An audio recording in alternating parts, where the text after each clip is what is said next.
నమస్కారం ప్రజాపిలుపు న్యూస్ కి స్వాగతం. హెడ్లైన్ చూద్దాం.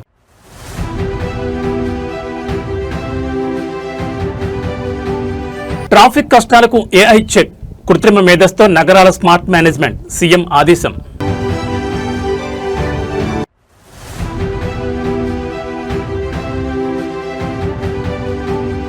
సామాన్యుడికి ఒక చట్టం, మంత్రి కొడుక్కి మరో చట్టమా?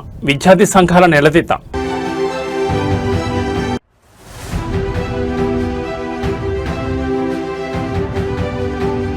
అనవసర ఖర్చులకు చెక్ పెట్టాల్సిందే, మంత్రులు వీవీఐపీలకు చంద్రబాబు కీలక ఆదేశం.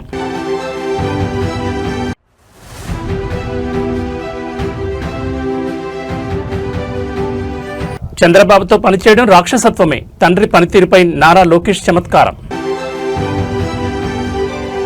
ఇక డీటెయిల్స్ చూస్తే బండి భగీరథ్ ఫోక్సో కేసు వ్యవహారం రాష్ట్ర వ్యాప్తంగా నిరసనలకు దారితీస్తోంది. కేసు నమోదై రోజులు గడుస్తున్నా నిందితుని ఎందుకు అరెస్ట్ చేయడం లేదంటూ ప్రజా సంఘాలు, విద్యార్థి విభాగాల నేతలు పోలీసులను నిలదీస్తున్నారు. ఈ క్రమంలో మేడ్చల్ పోలీస్ స్టేషన్ వద్ద భారీ ఎత్తున నిరసన చేపట్టిన ఎస్ఎఫ్ఐ మరియు ప్రజా సంఘాల నేతలను పోలీసులు అరెస్ట్ చేయడంతో అక్కడ ఉద్రిక్త వాతావరణం నెలకొంది. బండి భగీరథ్ కేసులో పోలీసుల నిర్లక్ష్యపు ధోరణిని నిరసిస్తూ నేడు మేడ్చల్ పోలీస్ స్టేషన్ ముట్టడికి విద్యార్థి సంఘాలు పిలుపునిచ్చాయి. ఎస్ఎఫ్ఐ మరియు వివిధ ప్రజా సంఘాల కార్యకర్తలు పెద్ద ఎత్తున పోలీస్ స్టేషన్ వద్దకు చేరుకుని ధర్నాకు దిగారు. నిందితుడు బండి భగీరథ్ను వెంటనే అరెస్ట్ చేయాలని, పోలీసుల పక్షపాత వైఖరి నశించాలంటూ నిరసనకారులు నినాదాలతో హోరెత్తించారు. నిరసనకారులు లోపలికి వెళ్లకుండా పోలీసులు అడ్డుకోవడంతో తోపులాట జరిగింది. ఈ క్రమంలో నిరసన తెలుపుతున్న పలువురు ఎస్ఎఫ్ఐ నేతలను, ప్రజా సంఘాల ప్రతినిధులను పోలీసులు బలవంతంగా ఇచ్చుకెళ్లి వ్యాన్లోకి ఎక్కించి స్టేషన్ తరలించారు. సాధారణ వ్యక్తులపై ఫోక్సో కేసు నమోదైతే గంటల్లో అరెస్ట్ చేసే పోలీసులు కేంద్ర మంత్రి కుమారుడు కావడంతోనే కాలయాపన చేస్తున్నారని నిరసనకారులు ఆరోపిస్తున్నారు. చట్టం అందరికీ ఒక్కటేనని, తక్షణమే చర్యలు తీసుకోవాలని డిమాండ్ చేస్తున్నారు. మరోవైపు నిందితుడు భగీరథ్ పరారీలో ఉన్నాడని, ఆయనను పట్టుకునేందుకు ప్రత్యేక బృందాలను ఢిల్లీ మరియు కరీంనగర్ పంపినట్లు సైబరాబాద్ పోలీసులు చెబుతున్నారు. హైకోర్టులో ముందస్తు బెయిల్ పిటిషన్ విచారణకు వస్తున్న తరుణంలో క్షేత్రస్థాయిలో విద్యార్థి సంఘాల ఆందోళనలు పోలీసులకు సవాల్గా మారాయి.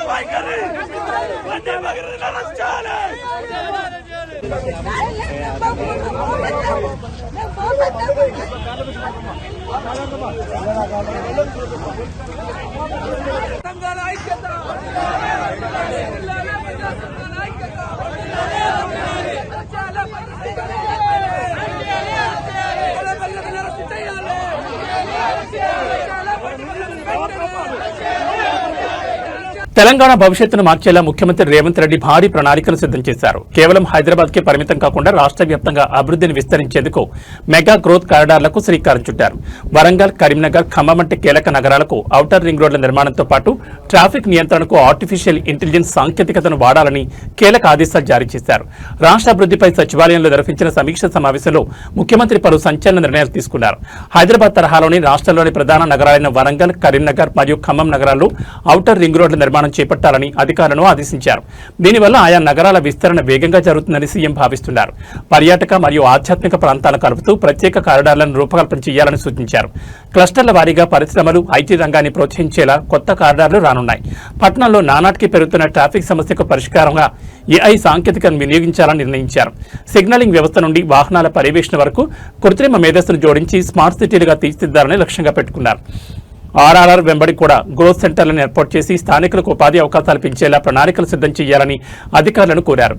ముఖ్యమంత్రి తీసుకున్న నిర్ణయాలతో తెలంగాణలోని ద్వితీయ శ్రేణి నగరాలు త్వరలోనే గ్లోబల్ సిటీలుగా రూపాంతరం చెందనున్నాయి.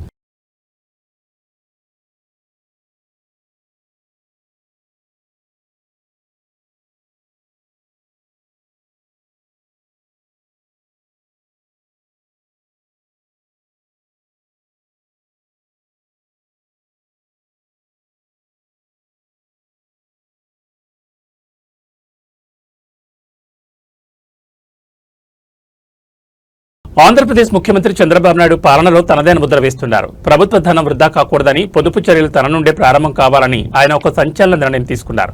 తన కాన్వాయ్లోని వాహనాల సంఖ్యను భారీగా తగ్గించి సామాన్య ప్రజలకు ఇబ్బంది కలగకుండా ప్రభుత్వానికి ఖర్చు తగ్గించేలా అడుగులు వేస్తున్నారు. రాష్ట్ర ఆర్థిక పరిస్థితిని దృష్టిలో ఉంచుకుని అనవసర ఖర్చులకు చెక్ పెట్టాలని ముఖ్యమంత్రి నిర్ణయించారు. సాధారణంగా ముఖ్యమంత్రి కాన్వాయ్లో డజనుకు పైగా వాహనాలుంటాయి. అయితే నేడు చంద్రబాబు కేవలం 4 వాహనాలతోనే సచివాలయానికి వెళ్లడం విశేషం. తన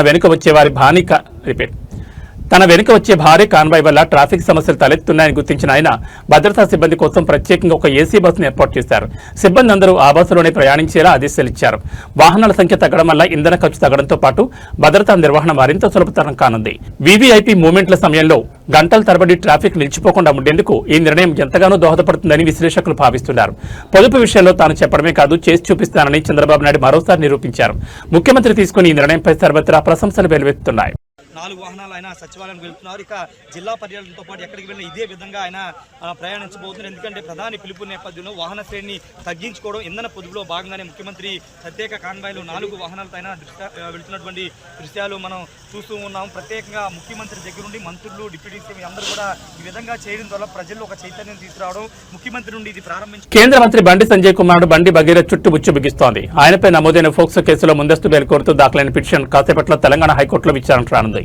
పోలీసుల దర్యాప్తు ముమ్మరంగా సాగుతున్న తరుణంలో కోర్టు ఎలాంటి నిర్ణయం తీసుకుంటుందనే అంశం ఇప్పుడు రాజకీయ వర్గాల్లో హాట్ టాపిక్ గా మారింది.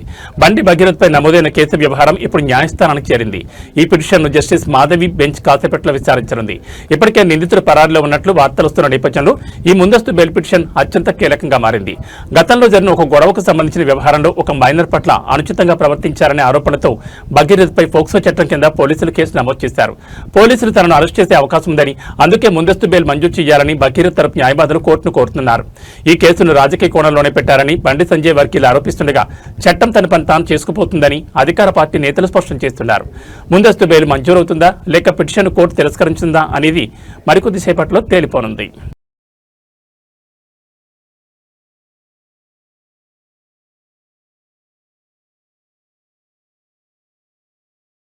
ముఖ్యమంత్రి చంద్రబాబు నాయుడు పని రాక్షసత్వం గురించి అందరికీ తెలిసిందే. అయితే తాజాగా ఆయన తనయుడు మంత్రి నారా లోకేష్ దీనిపై చేసిన వ్యాఖ్యలు ఇప్పుడు సోషల్ మీడియాలో వైరల్ అవుతున్నాయి. ఒక లక్ష్యం పూర్తి కాకముందే మరో పెద్ద లక్ష్యాన్ని నిర్దేశించడంలో చంద్రబాబు సిద్ధహస్తులని, ఆయన వేగాన్ని అందుకోవడం ఎవరికైనా కష్టమేనని లోకేష్ పేర్కొన్నారు. చంద్రబాబు నాయుడు వర్క్ స్టైల్ గురించి లోకేష్ పంచుకునే విశేషాలు రాజకీయ వర్గాల్లో చర్చనీయాంశమయ్యాయి. ఏదైనా విజయం సాధించినప్పుడు కనీసం 5 నిమిషాల పాటు ఆ సంతోషాన్ని అనుభవించే సమయం కూడా చంద్రబాబు ఇవ్వరని, వెంటనే మరో లక్ష్యం దిశగా పరుగులు పెట్టిస్తారని లోకేష్ తెలిపారు. ప్రధాని మోడీ ఇంటికి వచ్చి వెళ్లిన వెంటనే తాను సింగపూర్ వెళ్లాల్సి వచ్చిందని, అక్కడి నుంచి ఢిల్లీ, అస్సాం, ఆపై విజయవాడను ప్రయాణించాల్సి వచ్చిందని తన షెడ్యూల్ గురించి వివరించారు. కేవలం 4 గంటల ప్రయాణ వ్యవధిలోనే 22 కీలక అంశాలపై చంద్రబాబు ఆదేశాలు ఇచ్చారని, వాటిని వెంటనే ఫాలో అప్ చేయాలని నిర్దేశించారని లోకేష్ చెప్పుకొచ్చారు. నిరంతరం ప్రజాసేవ, అభివృద్ధి కోసం పరితపించి ఆయనతో పనిచేయడం చాలా కష్టమని, కానీ ఆ శ్రమ రాష్ట్ర భవిష్యత్తుకు ఎంతో అవసరమని లోకేష్ అభిప్రాయపడ్డారు. ముఖ్యమంత్రి చంద్రబాబు క్రమశిక్షణ, పనివేగం వల్లే ఆంధ్రప్రదేశ్ అభివృద్ధి పదంలో దూసుకు వెళ్లిపోతోందని మంత్రి లోకేష్ ఈ సందర్భంగా స్పష్టం చేశారు.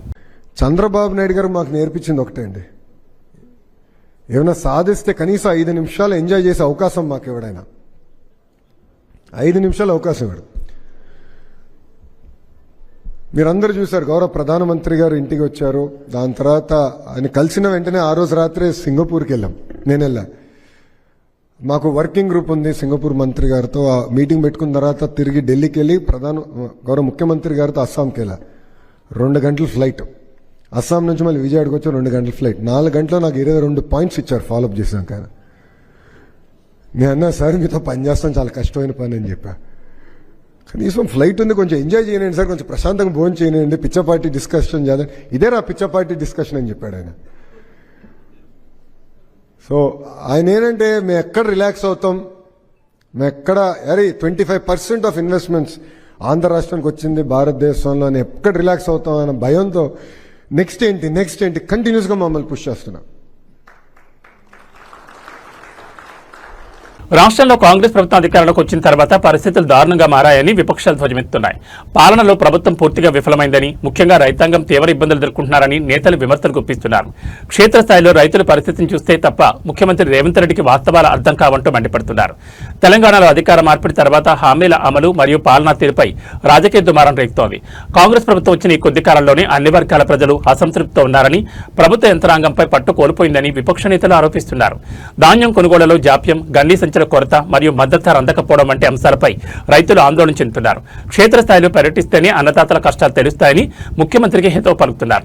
ఏసీ గదుల్లో కూర్చుని సమీక్షలు చేస్తే సరిపోదు, పొలాల వద్దకు వచ్చి రైతు పరిస్థితి చూడండి అంటూ ప్రతిపక్షాలు ప్రభుత్వాన్ని నిలదీస్తున్నాయి. ఎన్నికల సమయంలో ఇచ్చిన గ్యారంటీలను అమలు చేయడంలో ప్రభుత్వం వెనుకబడిందని, కేవలం మాటలతో కాలయాపన చేస్తోందని విమర్శలు వినిపిస్తున్నాయి. ప్రభుత్వ తీరుపై వస్తున్న ఈ ఆరోపణలను కాంగ్రెస్ శ్రేణులు తిప్పికొడుతుండగా క్షేత్రస్థాయిలో మాత్రం రాజకీయ వేడి కొనసాగుతోంది. రైతుల పరిస్థితి ఎట్లా ఉంది? చాలా అసలు కఠినంగా ఉన్నది. కండిషన్ పెట్టినట్టు ఉంది రైతుకి. ఎప్పుడు లేని విధంగా రైతుకు ఇవన్నీ కండిషన్లు పెట్టి వర్షాకాలంలో ఇంత ఇబ్బంది పడి అన్నీ తట్టుకొని రైతు ముందుకు వస్తే ఇక్కడ వచ్చేసి ఇతం సిస్టమ్ పెట్టుడు, యూరియా దగ్గర ఆప్ పెట్టుడు, వాళ్ళు వ్యవసాయం చేసుకొని ఏదో మనం పని చేసుకోవాలా లేదు, ఇక్కడ ఈ తమ్ పెట్టడానికి సరిపోతుంది. అక్కడ చేనులన్నీ ఆగాము, పంట ఆగాము. రైతుకు ఇప్పుడు నీ పరిస్థితి ఉందా? గత 10 ఏళ్ళ కేసీఆర్ ఉన్నప్పుడు ఇట్లా? కేసీఆర్ ముందు కూడా లేదు, ఎప్పుడు లేదు. ప్రజెంట్ అయితే సిచ్యువేషన్ దారుణంగా ఉన్నది. గవర్నమెంట్ ఫెయిల్ గవర్నమెంటే, పాస్ గవర్నమెంట్ కూడా కాదు. ఎందుకు మరి ఇట్లా రైతులను ఇబ్బంది పెడితే ఏమొస్తుంది? మొక్కజొన్న కొంటే ప్రాబ్లం ఉంది, వాళ్ళేమో కొన్నామని. మొక్కజొన్న కూడా నాకు 60 క్వింటాలు అవుతాయి మొక్కజొన్నలు. మరి అవి కూడా అయ్యా అంటాను, బత్తాలు తెచ్చుకుపోయి నువ్వు కాంట పెడతా అంటాను. బత్తాలు గవర్నమెంట్ ఇవ్వాలి కదే. లేవు, అయిపోయినాయి, తెచ్చుకోపో అంటాను. తెచ్చుకుంటే నీ కాంట పెడతా. మొక్కజొన్న అట్లా వరి ఇట్లా వరి ఇట్లా నువ్వు ఎట్ట బతకాలనే? ఎట్లా బతకాలంటే ఎట్లా బతుకు? ఇంకో 5 ఏళ్ళు ఉంటా. ఇంకా 5 ఏళ్ళ వేసి ఇంకొక ఓటు కూడా వేయరుగా. అందరికి బుద్ధి వచ్చి 2 జబ్బులు వేసుకుంటారు ఒక్కొక్కరు.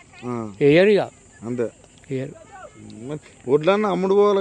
వడ్లన్న పోయే మొబ్బులు ఇంతవరకు రాలేదు. దేశ రాజధాని ఢిల్లీలో మహిళల భద్రత మళ్లీ ప్రశ్నార్థకమైంది. కదులుతున్న బస్సులో ఒక వివాహితపై సామూహిక అత్యాచారం జరిగిన ఘటన దేశవ్యాప్తంగా కలకలం రేపుతోంది.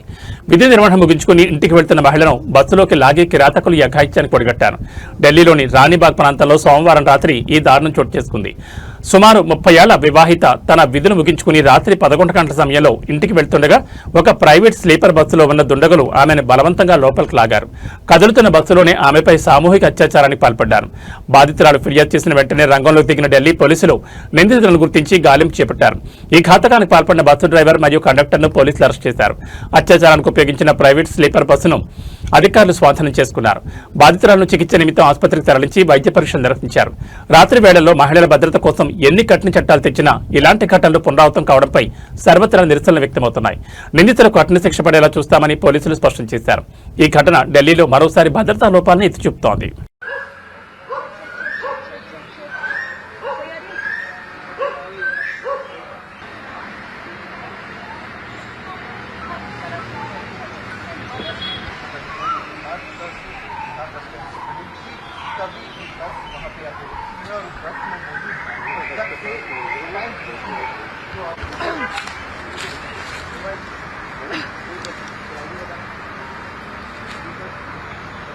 मुझे 12 में अरे सर कोशिश करने वालों भी मनी हो गया खड़े हो जाते तो మద్యం మత్తు మనిషిని ఎంతటి బాధ్యత రాహిత్యానికి గురిచేస్తుందో చెప్పేందుకు ఈ ఘటన నిదర్శనం. నిండుగా మద్యం సేవించిన ఒక యువతి తన వెంట ఉన్న చిన్నారిని కూడా పట్టించుకోకుండా వాహనం నడిపి చివరికి రోడ్డుపైన కుప్పకూలిపోయింది. తల్లి స్పృహ లేకుండా రోడ్డుపై పడి ఉంటే ఆ పసిబిడ్డ ఏడుస్తున్న దృశ్యాలు చూపర్ల మనసును కలిచివేస్తున్నాయి. మద్యం మత్తులో వాహనం నడుపుతున్న ఒక యువతి అదుపు తప్పి రోడ్డు మధ్యలో పడిపోయింది. యువతి రోడ్డుపై అపస్మారక స్థితిలో పడి ఉండగా ఆమె వెంట ఉన్న చిన్నారి ఏడుస్తూ రోడ్డుపై కనిపించాడు. పసిబిడ్డ ఏడుస్తున్నా స్పందించలేని స్థితిలో ఆ యువతి మద్యం మత్తులో ఉండడం గమనార్హం. ఇది గమనించిన స్థానికులు వెంటనే అక్కడికి చేరుకుని చిన్నారిని ఓదార్చారు. అనంతరం ట్రాఫిక్ పోలీసులకు సమాచారం అందించారు. ఘటనా స్థలానికి చేరుకున్న పోలీసులు ఆమె వివరాలు సేకరించి సురక్షితంగా ఆమెను మరియు చిన్నారిని కుటుంబ సభ్యులకు అప్పగించారు. దీనికి సంబంధించిన వీడియో నెట్టింట వైరల్ కావడంతో నెట్జన్లు తీవ్రంగా స్పందిస్తున్నారు. మత్తులో తన ప్రాణాలనే కాదు పసిబిడ్డ ప్రాణాలను కూడా పణంగా పెట్టడంపై నెట్జన్లు సదరు యువతిపై ఆగ్రహం వ్యక్తం చేస్తున్నారు. డ్రంక్ అండ్ డ్రైవ్ వల్ల ఇలాంటి ప్రమాదకర పరిస్థితులు ఎదురవుతున్నాయని, ప్రాణాలను ప్రమాదంలో పడేయొద్దని పోలీసులు హెచ్చరిస్తున్నారు.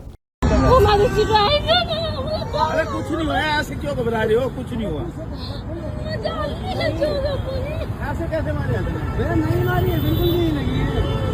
वो साइड नहीं वाली है। ఛత్తీస్గఢ్లోని బస్తర్ రీజియన్లో మావోయిస్టుల ఏరివేత లక్ష్యంగా సాగుతున్న మిషన్ 2026లో భాగంగా భద్రతా దళాలు మరో భారీ విజయాన్ని అందుకున్నాయి. బీజాపూర్ జిల్లాలో మావోయిస్టులు దాచిన భారీ నిధులను మారణాయుధాలను పోలీసులు వెలికితీశారు. గత 15 రోజులుగా సాగుతున్న ప్రత్యేక గాలింపు చర్యల్లో భాగంగా ఈ డంపును గుర్తించినట్లు అధికారులు తెలిపారు. బీజాపూర్ జిల్లాలోని పామేడు ప్రాంతంలో భద్రతా దళాలు నిర్వహించిన కోంబింగ్ ఆపరేషన్లో మావోయిస్టుల అడ్డా బయటపడింది.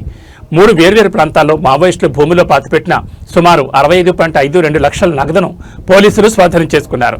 నగదుతో పాటు భారీగా మారణాయుధాలు కూడా పట్టుబడ్డాయి. ఇందులో ఒక LMG, 4 SLR రైఫిళ్లు, కార్బన్ 7 BCL లాంచర్లు మరియు భారీగా పేలుడు పదార్థాలను భద్రతా దళాలు వెలికితీశాయి. సుమారు 140 కిలోల అమోనియం నైట్రేట్, యూరియా వంటి పేలుడు పదార్థాలను స్వాధీనం చేసుకున్న పోలీసులు భద్రతా నిబంధనల ప్రకారం వాటిని ధ్వంసం చేశారు. బస్తర్ ఐజీ పి సుందర్రాజ్ మాట్లాడుతూ లొంగిపోయిన మావోయిస్టులు ఇచ్చిన సమాచారం మరియు నిఘా వర్గాల సహకారంతో ఈ ఆపరేషన్ విజయవంతమైందని తెలిపారు. బస్తర్ డివిజన్లో మావోయిస్టుల ఉనికిని పూర్తిగా తుడిచిపెట్టడమే తమ లక్ష్యమని ఆయన స్పష్టం చేశారు. ఈ ఆపరేషన్లో DRG, STF మరియు కోబ్రా దళాలు పాల్గొన్నాయి. ఈ భారీ రికవరీతో మావోయిస్టు వ్యవస్థ ఆర్థికంగా సైనికంగా కోలుకోలేని దెబ్బతిన్నట్లు విశ్లేషకులు భావిస్తున్నారు.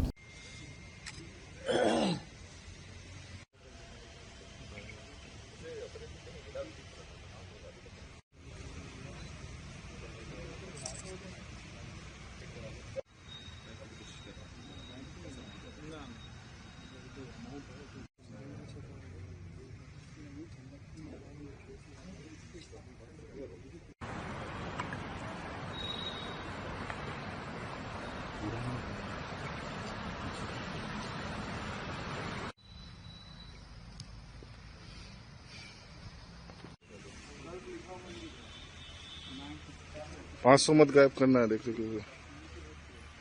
ఉత్తరప్రదేశ్ను ప్రకృతి ప్రకోపం వణికించింది. గడిచిన 24 గంటల్లో రాష్ట్ర వ్యాప్తంగా విరుచుపడిన ఈదురుగాలులు, భారీ వడగండ్ల వానలు పెను విషాదాన్ని మిగిల్చాయి.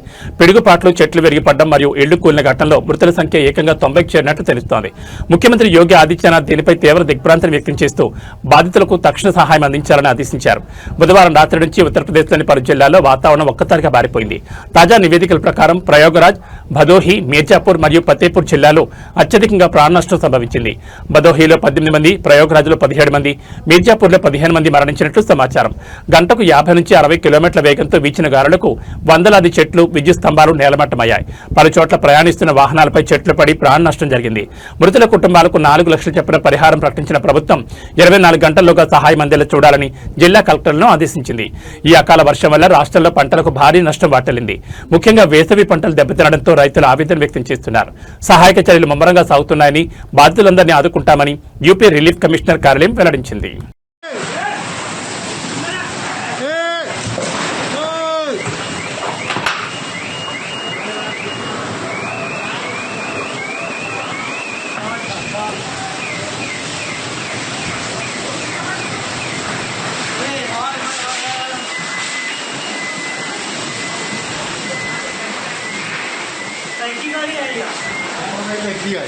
हम कहीं दिया है रामचंद्र तेरे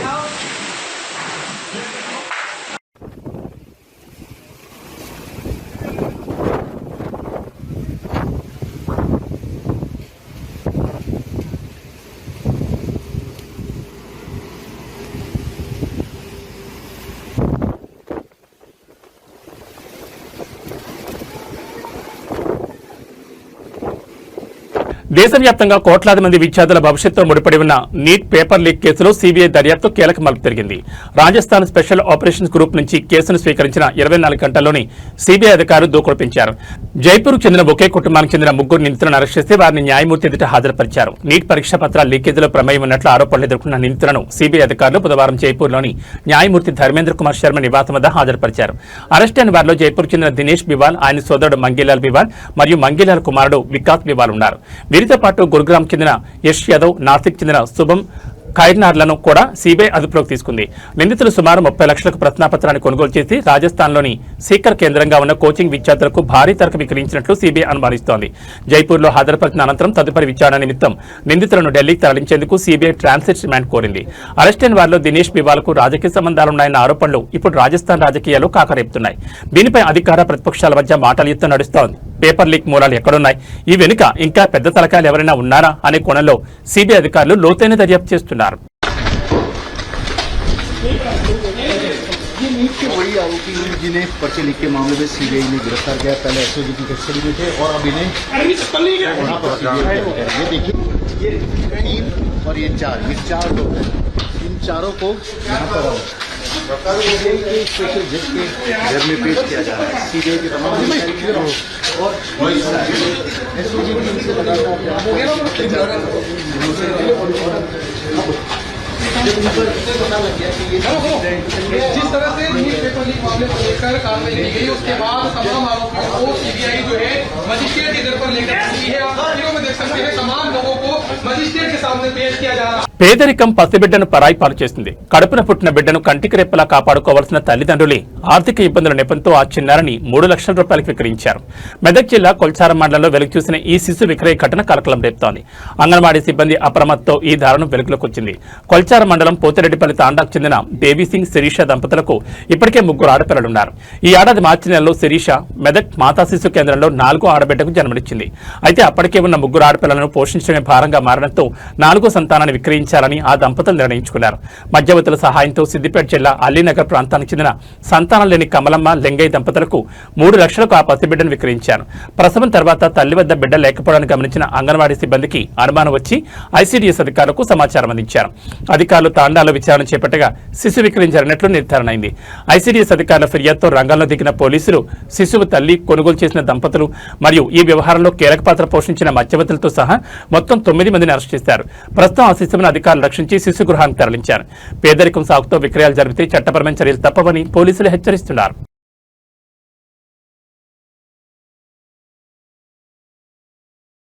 అది కేవలం ఒక పరీక్ష కాదు, 22 లక్షల మంది విద్యార్థుల కళ. నెలల తరబడి నిద్రాహారాలు మానేసి పుస్తకాలతో కుస్తీ పట్టి రేయింబవళ్లు కష్టపడి రాసిన పరీక్ష. కానీ కేంద్రం తీసుకున్న ఒక్క నిర్ణయం ఆ 22 లక్షల మంది భవిష్యత్తును ప్రశ్నార్థకం చేసింది. పరీక్ష రద్దు చేశాం, మళ్లీ జూన్లో పెడతామంటూ ప్రభుత్వం చెప్పిన ఆ 2 లైన్ల వెనుక ఎన్ని వేల మంది కన్నీళ్లున్నాయో, ఎన్ని కుటుంబాల ఆశలున్నాయో ప్రభుత్వం లెక్కల్లోకి తీసుకోకపోవడం దురదృష్టకరం. దేశవ్యాప్తంగా నిర్వహించిన నీట్ పరీక్ష పేపర్ లీక్ ఆరోపణలతో రద్దు కావడం విద్యార్థులను కోలుకోలేని దెబ్బతీసింది. ఒక్కో విద్యార్థి పరీక్ష కోసం సంవత్సరాల తరబడి కోచింగ్ తీసుకుంటారు. తల్లిదండ్రులు తమ కష్టాజితాన్ని వెచ్చించి పిల్లలను చదివిస్తారు. తెర పరీక్ష రాసి ఫలితాల కోసం ఎదురు చూస్తున్న సమయంలో రద్దు అనే మాట వారి గుండెల్లో పిడుగులా పడింది. పరీక్ష నిర్వహణలో జరిగిన వైఫల్యాలకు బాధ్యులెవరు? విద్యార్థుల సమయానికి వారి శ్రమకు విరివేది. కేవలం ఒక నోటిఫికేషన్తో జూన్లో మళ్లీ పరీక్షను చెప్పేయడం ఎంతవరకు సమంజసమని విద్యార్థి లోకం ప్రశ్నిస్తోంది. మళ్లీ మొదటి నుండి ప్రిపరేషన్ మొదలు పెట్టాలంటే విద్యార్థులు తీవ్రమైన ఒత్తిడికి లోనవుతున్నారు. వారి డ్రీమ్స్, వారి కెరీర్ ప్లాన్స్ అన్ని తలకిందులయ్యాయి. ప్రభుత్వాలు తప్పులు చేస్తే శిక్ష అనుభవించాల్సింది విద్యార్థులైనా? మేధావులను తయారు చేయాల్సిన వ్యవస్థలే ఇలా పేపర్ లీకులకు కేంద్ర బిందువులుగా మారితే దేశ భవిష్యత్ ఎటుపోతుంది? Hi, myself Vaishnavi, a girl who's aspiring to become a doctor to save the people of this nation. And what NTA does is completely unfair. There are 24 lakhs of aspirants and students who have given this paper on May 3rd.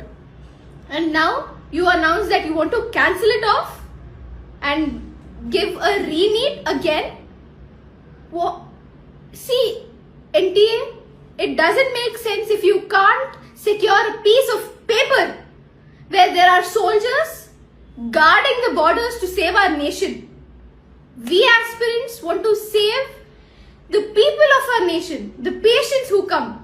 This is how you treat the aspirants. Is this some sort of propaganda or some strategy just because the paper was easy and students might have got more than 700 or even 720? Just because you want to get everyone into management quota, some money laundering thing? This is not right, NTA. There are students who have been studying. It might be their first year attempting this NTA NEET exam. It might be their 7th year. Doesn't matter. The thing you have to do is secure that piece of paper. ఇవి ఈ bulletin విశేషాలు. మరో బులెటిన్లో మళ్ళీ కలుసుకుందాం. నమస్కారం.